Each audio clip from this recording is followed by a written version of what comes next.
বাসায় যেদিন মাছ মাংস কিছুই থাকবে না সেদিন আলু দিয়ে এভাবে ডিম রান্না করে নেবেন, সবাই দেখবেন খুব মজা করে খেয়ে নেবে আর মাছ মাংসের কথা ভুলে যাবে, কারণ এটা মাছ মাংস থেকে অনেক বেশি মজা।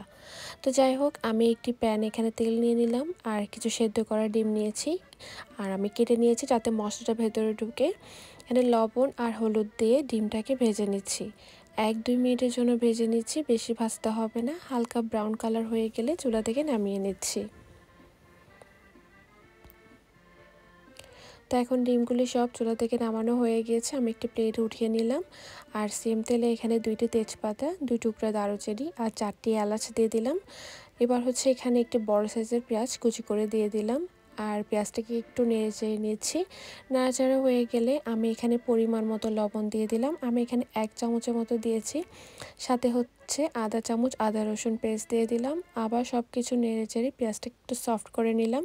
যখন সফট হয়ে আসছে আমি এখানে 2টি টমেটো দিয়ে দিলাম আর টমেটোটাকে সফট করার জন্য ঢাকনা দিয়ে ঢেকে দিলাম। 1-2 মিনিট করার পরে আমি ঢাকনাটা সরিয়ে টমেটোর খোসাটা নিয়ে নিচ্ছি। আপনারা চাইলে টমেটোটা পেস্ট করে দিয়ে দিতে পারবেন, তাহলেও কিন্তু খেতে অনেক বেশি ভালো লাগবে। তো খোসাটা নেওয়া হয়ে গেলে এবার পেঁয়াজ আর টমেটো সব কিছু নেড়েচেড়ে একটু সফট করে নিচ্ছি। যখন সব কিছু সুন্দর মতো সফট হয়ে আসবে সেই পর্যায়ে আমি এখানে দিয়ে দিচ্ছি 1 চামচ লাল মরিচ গুঁড়া, আধা চামচ জিরা গুঁড়া, 1 চামচ ধনিয়া গুঁড়া, আধা চামচ হলুদ গুঁড়া আর 1 চামচ গরম মশলা। এবার অল্প করে পানি দিয়ে দিলাম, পানি দিয়ে হচ্ছে মশলাটাকে একটু নেড়ে চেড়ে নিচ্ছি। আমি এখানে আরেকটু পানি দিয়েছি যাতে মশলাটা সুন্দরভাবে কষাতে পারি। আর পানি দেওয়া হয়ে গেলে এবার হচ্ছে এটাকে ঢেকে রান্না করব প্রায় 5 মিনিটের জন্য, যাতে মশলাটা খুব ভালোভাবে কষে আসে। মশলাটা খুব ভালোভাবে কষাবেন, যত ভালো মশলা কষাবেন তত বেশি খেতে ভালো লাগবে। এবার আমি এখানে আলু দিয়ে দিলাম আর আলুটাকে মশলার সাথে খুব ভালোভাবে নেড়েচেড়ে মিক্স করে নিচ্ছি। মিক্স করা হয়ে গেলে আমি এখানে পানি দিয়ে দিয়েছি। পানি আমি এখানে প্রায় আধা কাপের মতো দিয়েছি। পানিটা দেওয়া হয়ে গেলে ঢাকনা দিয়ে ঢেকে আলুটাকে সেদ্ধ করা পর্যন্ত রান্না করতে হবে। তো এখন আলুটা সেদ্ধ করা হয়ে গিয়েছে, এবার আবার সব কিছু নেড়েচেড়ে নিচ্ছি। নাড়াচাড়া হয়ে গেলে আমি যে ডিমগুলো ভেজে রেখেছিলাম ওইগুলো দিয়ে দিলাম আর আলুর সাথে সব কিছু ভালোভাবে মিক্স করে নিচ্ছি। মিক্স করা হয়ে গেলে আমি এখানে প্রায় 1 কাপ পানি দিয়ে দিয়েছি।